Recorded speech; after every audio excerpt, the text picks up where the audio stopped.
રામ રામ દોસ્તો. કહેવાતા ભાઈશ્રી એ પણ આ વિવાદમાં પ્રકાશ પાડ્યો છે. પ્રકાશ એટલે કહીશ કે એમણે કજિયો કરવાની કોશિશ ઓછી કરી છે અને પ્રકાશ પાડવાની કોશિશ વધારે કરી છે, કારણ કે આમાં ઘણા એવા કથાકારોએ કજિયો જ કર્યો છે, પણ આ થોડા સમજુ છે એટલે આમણે કજિયો નથી કર્યો, આમણે પ્રકાશ પાડ્યો છે. અને આખો કજિયો તો પૂરો થઈ ગયો, આખો વિવાદ તો પૂરો થઈ ગયો હતો, પણ એમનું કહેવું છે કે 1.5 મહિના બહાર હતા ને હવે એમને આવ્યા છે એટલે હવે એ બોલ્યા છે આ વિવાદ પર. બરાબર દોસ્તો? તો એમાં તો બહુ સારી વાત કરી છે ઉપરથી, સર્વોપરી જ કહેવા જોઈએ. એ પણ એમને સમજાવ્યું છે કે સર્વોપરી જ બધા ભાગવત પુરાણ, દેવી પુરાણમાં દેવીને સર્વોપરી કીધા હોય, શિવ પુરાણમાં શિવને સર્વોપરી કીધા હોય ને બીજાને નીચા કીધા હોય. તો આ તો બધા પુરાણોમાં, બધા શાસ્ત્રોમાં આ જ રીતનું છે, આમાં કંઈ નવું નથી. પણ હિન્દુઓએ શાસ્ત્રો વાંચ્યા જ ક્યાં છે? નહીંતર વાંચે તો ખબર પડે કેટલું લખેલું હોય છે. જે પણ એ લોકો લખે તો સર્વોપરી જ લખે, પોતાના ગુરુને જ સર્વોપરી માનવાના હોય ત્યાં સુધીનું છે. આ તો હું કહું છું. લો, પણ ઉદાહરણ પણ આપું કે સ્વામી સમર્થ છે, બ્રહ્માંડ નાયક કહેવાય છે. તો શું થયું? આખા બ્રહ્માંડના અધિપતિ. તો આ બધા પોતાના ગુરુને પણ સર્વોપરી, બ્રહ્માંડ નાયક ને જે તમે બ્રહ્માંડના આખા કરતા હરતા ને બધું જ તમે કહી શકો છો. એમાં કોઈ રોકટોક નથી. તમે ભક્ત તરીકે તમારે જેમ તમને મૂલવવા હોય ને ભગવાનને, એટલી તમને છૂટ છે, લખવાની છૂટ છે, બોલવાની છૂટ છે. અને કોઈ રોકે તો એમાં તમારે રોકાવાનું નથી. એ તમારે ભક્તિ તમને કરતા, જેમ પ્રહલાદને રોકતા હતા રાક્ષસો, એ જ રીતનું એ લોકોનું કાર્ય છે, એનાથી વધારે નથી. હું તો એ રાક્ષસોની કોટીમાં જ કીધા છે. એ લોકોને રાક્ષસ એ વખતે મારી નાખતા ત્યાં સુધી કરતા, અત્યારે હું તમારો વિરોધ કરે, વધીને મારી બી નાખે તો મારી નાખે તો એ મોક્ષ થવાનો છે. કંઈ મરી ગયા એટલે આપણું પૂરું થઈ ગયું એવું થોડું છે, એ જ તો મોક્ષ છે. પણ વિવાદમાં પાછા આવીએ તો વિવાદમાં પ્રકાશ, બહુ સારો એવો પ્રકાશ એમણે નાખ્યો છે. એમણે તો કીધું કે આ પેલા સાધુ હતા, પેલા ગૃહસ્થ હતા, તો આશીર્વાદ આપે. આ તો આમ સિમ્પલ પ્રક્રિયા છે. અને એમાં કોઈ ભક્ત એની રીતે વધારીને બોલે છે. એમણે પછી એમનું ઉદાહરણ આપ્યું કે મને કોઈ મારા ભક્તે મને ચાર્ટર પ્લાન કરીને આપ્યું હતું, તો એમાં આયોજકે કીધું તો પેલા અમને પણ હું લેતો ગયો હતો હાથે, અને એમના ભક્તે કીધું કે આ ફલાણા ભાઈને પણ લેતા આવ્યા. તો એ તો ભક્તને ખબર નહીં હોય બિચારાને કે કોણ કોને લાવ્યું છે, એટલે પછી એણે એમ કહી દીધું. અને એમને એનાથી કોઈ વાંધો નથી, કારણ કે એમને કોઈ ભગતે કરી આપ્યું હતું. અને કદાચ પેલા ભગતને ખબર હશે, જેવું આવું કહેવાવાળાને કે એમને, તો એમ બી એ લોકોએ કહી દે કે હા તમે લઈને આમાં કંઈ અડધું ભાડું જોતું હોય તો અડધું ભાડું લઈ લેજો, કે આખું ભાડું તમે તમારે લઈ લેજો. આ તો પેલા એમને પેલા ભક્તે કરી આપ્યું હતું ને એ ખાલી જતું હોય હાથે. આપણે કેમ હારોહાર કે 5 સીટો ખાલી છે તો લઈ જઈએ, તો એને ક્યાં કંઈ વધારે પૈસા ચૂકવવાના છે? તો એવું મોટું દિલ રાખીને લઈ ગયા હતા. બહુ આભાર કહેવાય રમેશભાઈનો, તો બહુ મોટો આભાર કહેવાય. એટલે આ મુદ્દા ઉપર એમણે ઘણો સારો એવો પ્રકાશ પાડ્યો છે.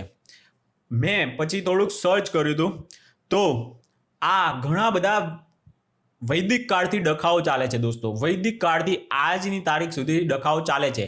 એ ડખાઓ પૂરા કરેલા છે. મહાન વ્યક્તિઓએ એ ડખો ત્યાં પૂરો કરી નાખ્યો છે, અને આજે પણ એ ડખો પાછો ઊભો કરે છે અમુક શૈતાની વિચારધારાવાળાઓ. સમજી ગયા દોસ્તો? તો એ ડખા ઉપર થોડોક પ્રકાશ પાડું તમારો. તો વૈદિક કાળથી એક ડખો ચાલે છે, કર્મથી મહાન છીએ કે જન્મથી મહાન છીએ. તો એ ડખામાં બહુ મોટું નામ છે ભગવાન વિશ્વામિત્ર. જે બ્રહ્મર્ષિ વિશ્વામિત્ર બનવા માટે એમણે જે ભયંકર મહેનત કરી છે, એ જે જન્મથી મહાન કહેવાવાળા સામે એ લડ્યા છે અને પ્રસ્થાપિત કર્યું છે કે જન્મથી મહાન નથી, આપણે કર્મથી જ મહાન છીએ.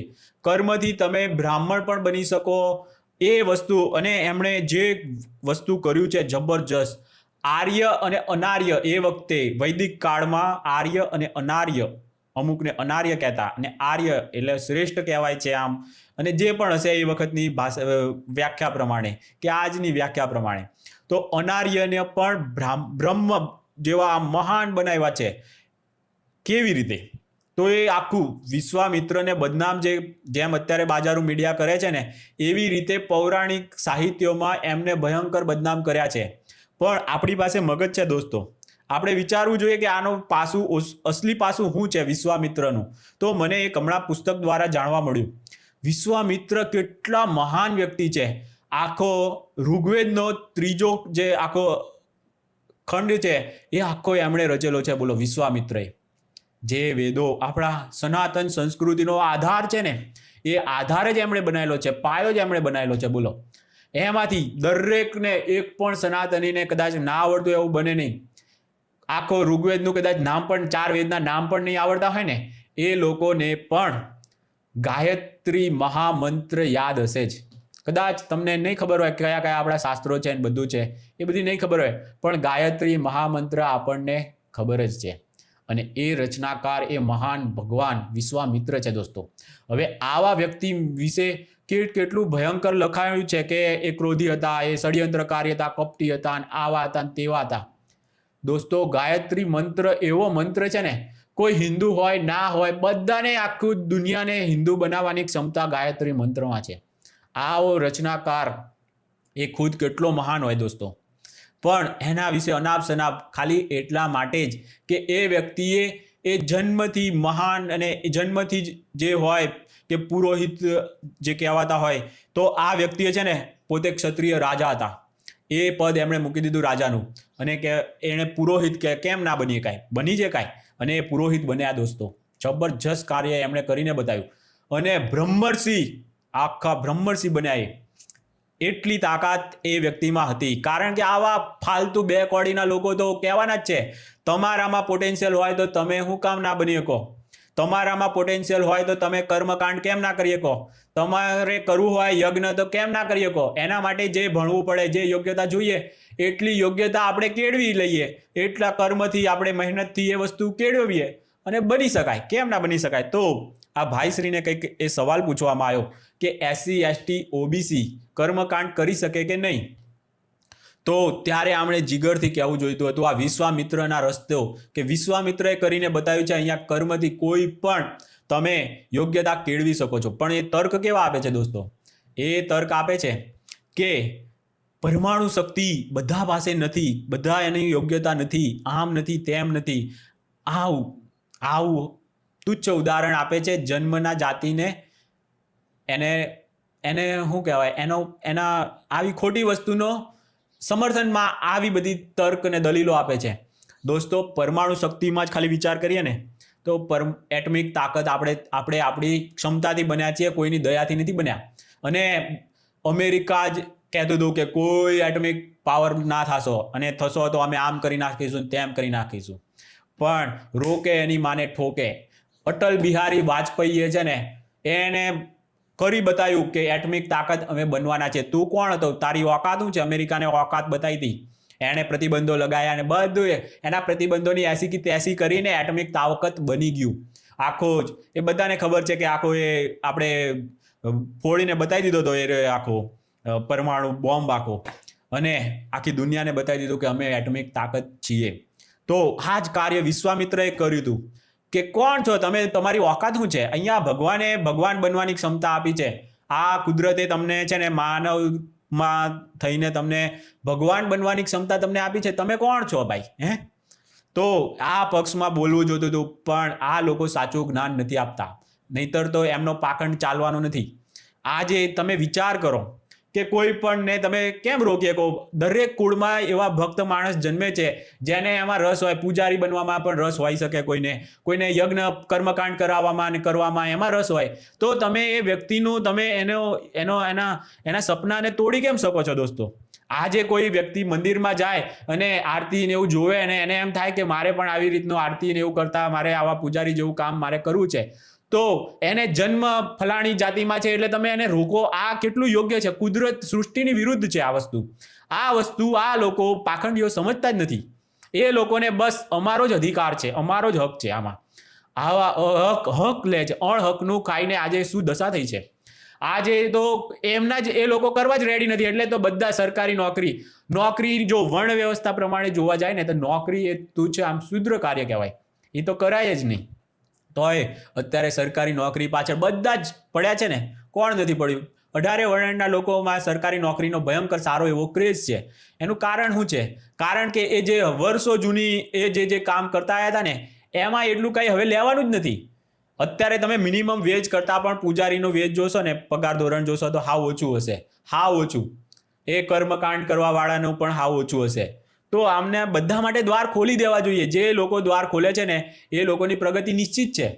જો આમાં આર્ય સમાજના આપણે એ લોકો મૂર્તિ પૂજાના વિરોધી છે, મંદિરના નામ થોડા ઘણા વિરોધી છે, પણ એ બી હવે એ લોકો હવે વિરોધ નથી કરતા. પહેલાં એવું હતું જ્યારે દયાનંદ સરસ્વતીજીને એમને યજ્ઞનું મહત્વ કરવું હતું ને, એટલે એમણે થોડું ઘણું આ બધું ખંડન કર્યું હતું, મૂર્તિ પૂજાનું ને મંદિરોનું ને બધું. પુરાણોનું તો ભયંકર ખંડન કરેલું છે, બધાનું ખંડન કર્યું છે. એમાં સ્વામિનારાયણવાળાને પણ લઈ પાડ્યા છે, બધાને લઈ પાડ્યા છે. સ્વામિનારાયણવાળા એકલાને નથી લઈ પાડ્યા, પણ બધાને. પણ એમણે જે એ ખુદ બ્રાહ્મણ સમાજમાંથી આવતા હતા દયાનંદ સરસ્વતી, આપણા ગુજરાતના જ હતા. આપણે પાઠ પણ ભણવામાં આવતો કે શિવલિંગ ઉપર ઉંદરડી જોઈ તો કે આવા કેવા ભગવાન જે ઉંદરને જ રોકી નથી શકતા. તો એમણે ત્યારથી એમણે મૂર્તિ પૂજાનું ખંડન એમણે નાનપણથી ચાલુ કરી દીધેલું હતું કે મૂર્તિ પૂજા ખોટી છે. યજ્ઞ પણ વેદોને એમણે એટલે એ સાચું સમજ્યા અને દરેક વ્યક્તિ યજ્ઞ કરી શકે, દરેકને કર્મકાંડનો અધિકાર છે, આ બધું છે ને આપ્યું દયાનંદ સરસ્વતીએ. બહુ જબરજસ્ત એમાં એમનો ગુણ લેવો જોઈએ કે હા ભાઈ આ સારું કામ કરેલું હતું, જબરજસ્ત કરેલું છે, જેવું તેવું થોડું છે. આ બધાની સામે આટલું જબરજસ્ત કાર્ય કરવું. આજે પણ તમને છે ને આજે પણ વિરોધ થતો હોય છે કે વ્યાસપીઠ પર ના બેસી શકે. એક પટેલ દીકરી મધ્યપ્રદેશમાં બેઠેલી હતી, મતલબ કથા કરાવવાની હતી, તો એની કથાનો વિરોધ થયેલો હતો. બોલો, આવું બધું આજે પણ ચાલે છે. ત્યારે આ લોકોએ બોલવું જોઈએ અને આ જે ભેદભાવ ખતમ કરવાના માટે આ લોકો ચૂપ રહે છે અને જ્યાં વિવાદ ના હોય ત્યાં બોલે છે. સારી વાત છે, આમણે તો પ્રકાશ પાડ્યો છે, આમનું હું નેગેટિવ જરાય નથી લાતો, પણ આમની પાસે ઘણું બધું છે જે આખા સમાજને પથદર્શક બનાવી શકે એમ છે. આ ભાઈશ્રીને જે પણ કહેવાતા હોય ને એ લોકો, એમાં સૌથી મોટું ઉદાહરણ તો એમનું ખુદનું જ છે. ડાયવોર્સ જેવી વસ્તુ આપણા સનાતન ધર્મમાં 7 જન્મોનું છે લંગર્યું. એ તૂટી જ શકે એમ નથી. કોઈ તોડવા મથે ને તોય ના તૂટી શકે. આ જન્મમાં તો ના જ તૂટે. તો પણ એમણે ઉદાહરણ એક બનાવ્યું છે કે તમને ના ફાવે તો તમે ડાયવોર્સ લઈ શકો છો. આખી જિંદગી એ છે ને વેઢારવું એ જરૂરી નથી. આ બહુ જબરજસ્ત છે. અને ડાયવોર્સ ઉપર કોઈ શાસ્ત્ર હજુ સુધી કદાચ મારા ધ્યાનમાં તો નથી, તો આખું આમને તો શાસ્ત્ર લખવું જોઈએ કે ડાયવોર્સ કરી લઈ શકો છો તમે. આ આવું હોય 7 જન્મો નહીં, તમે 7 મહિના તમે વેઠી લો ને, બહુ થઈ ગયું. મતલબ એ પછી વિચાર કરજો, 7 દિવસમાં કે એટલામાં તમે નિર્ણય લો ને, એવું ખોટું છે. આમ એક સાચો રાહ બતાવો કે આવા પ્રોબ્લેમ હોય તો તમે ડાયવોર્સ લઈ શકો છો. આવું કોઈક એક જબરજસ્ત શાસ્ત્ર લખી અને એક માર્ગદર્શન કરવું જોઈએ સમાજનું અને બતાવવું જોઈએ કે ના, તમે ખોટી રીતે 7 જન્મોનું ને એવું ક્યાંય નથી. તમારે જે ખંડન કરવું પડે એના માટે કે આ તો બધું ઉપજાવી કાઢેલું છે 7 જન્મોની ને એવી તો બધી વાર્તાઓ છે ને એવું બધું બી તમે કહી શકો છો. કારણ કે અત્યારે છે ને અત્યારની પેઢીઓ, પહેલાં આપણે એમને કહી દેતા હતા આ તો 7 જન્મનું છે એટલે એક જન્મ પૂરો કરી નાખતા હતા, પણ આજની પેઢી એ બધું માનતી જ નથી. એટલે તો ડાયવોર્સને એવું લેવા તરત જ પહોંચી જ જાય છે. થોડાક જ ટાઈમમાં, મહિનામાં થઈ જાય છે ને, વર્ષમાં થઈ જાય છે ને, 5 વર્ષે થઈ જાય છે ને, 50 વર્ષે બી થાય છે. તો આ વસ્તુ કરાય કે ના કરાય, કેવા સંજોગોમાં કરાય, આ ઉપર જબરજસ્ત પ્રકાશ પાડવો જોઈએ. એક આ પણ વસ્તુ છે. આવા બધા ભયંકર જે વસ્તુ ભગવાન વિશ્વામિત્રએ જીતી અને પૂરી કરી નાખી, એ પાછી કેમ પેદા થઈ એ પણ જોવા જેવું છે દોસ્તો. આ પેદા કરવાવાળા જે હોય ને એ ત્યારે પણ હતા, આજે પણ છે અને આવતીકાલે પણ રહેવાના જ છે. આપણાથી કાંઈ બદલાઈ નથી જવાનું. પણ જેટલા સમજી શકે એટલા લોકોએ સમજીને આટલું વસ્તુ દૂર થયું કે કોઈ પણ કર્મકાંડ કરી શકે.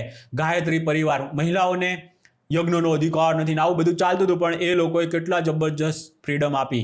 અને હું તો કહું છું બીજા કોઈ કર્મકાંડી કરતા ગાયત્રી પરિવાર છે, આર્ય સમાજવાળા છે, એ લોકો પાસે તમે લગ્ન અને બધું જે પણ કર્મકાંડ કરવાનું થાય એ બધું આમની પાસે કરાવશો ને, તો આ લોકો ધ્યાન આપે છે કે કેવો માણસ હોવો જોઈએ.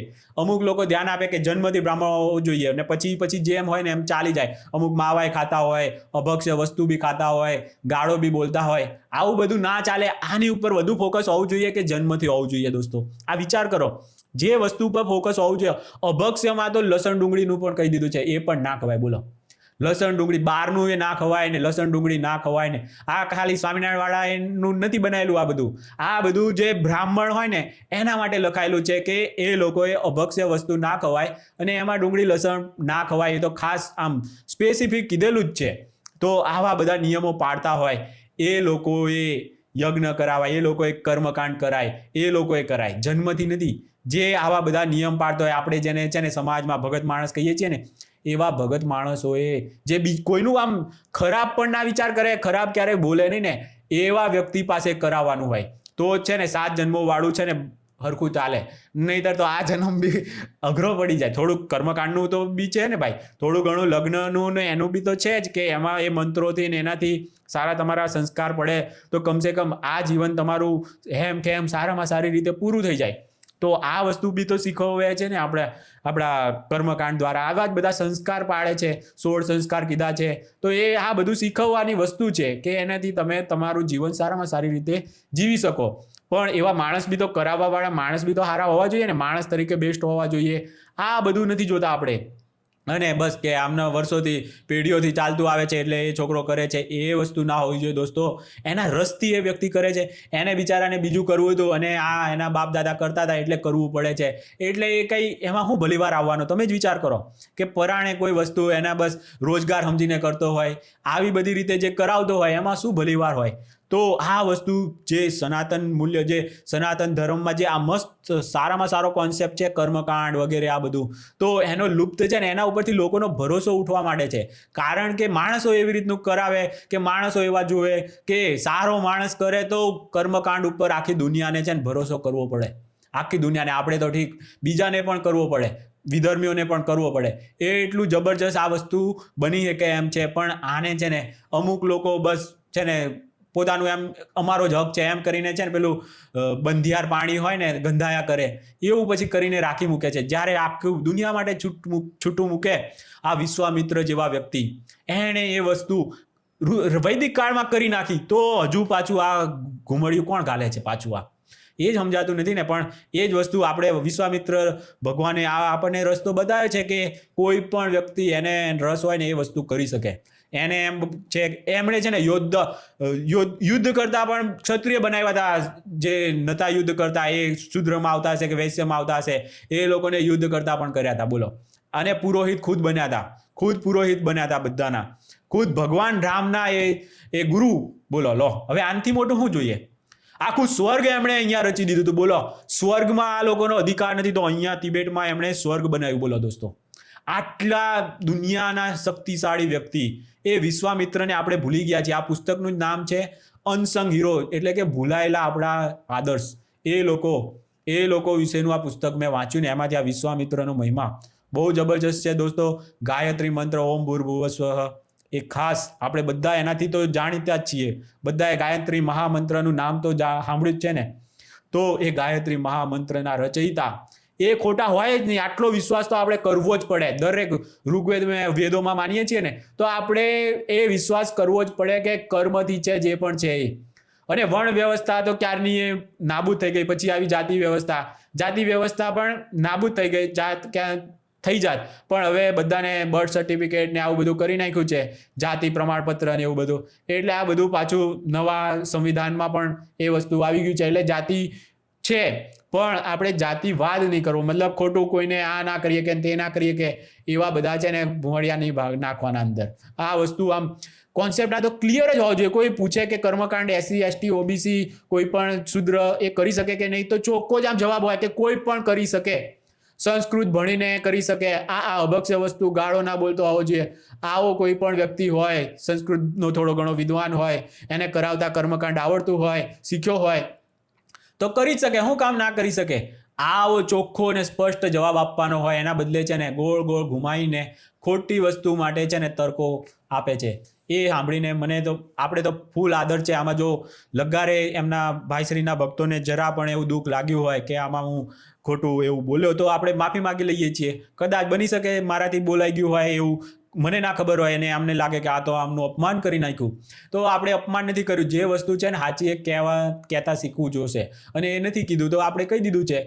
ગૃહસ્થ જ છે, એ કંઈ મોટા લેવલના નથી, એટલે એ ગૃહસ્થ જ છે. કંઈ એનાથી વધારે હું નથી ગણતો. જે એમને માનનારા માનતા હોય એમાં એને છૂટ છે, બધાને છૂટ છે. કોઈ બીને ભગવાન માનીએ કે હું બધાને ભગવાન માનીએ કે હું તો વિશ્વામિત્રને ભગવાન માનું. કોઈને તો એનાથી દુઃખ લાગ્યું હશે કે ભગવાન વિશ્વામિત્ર કેમ કીધા.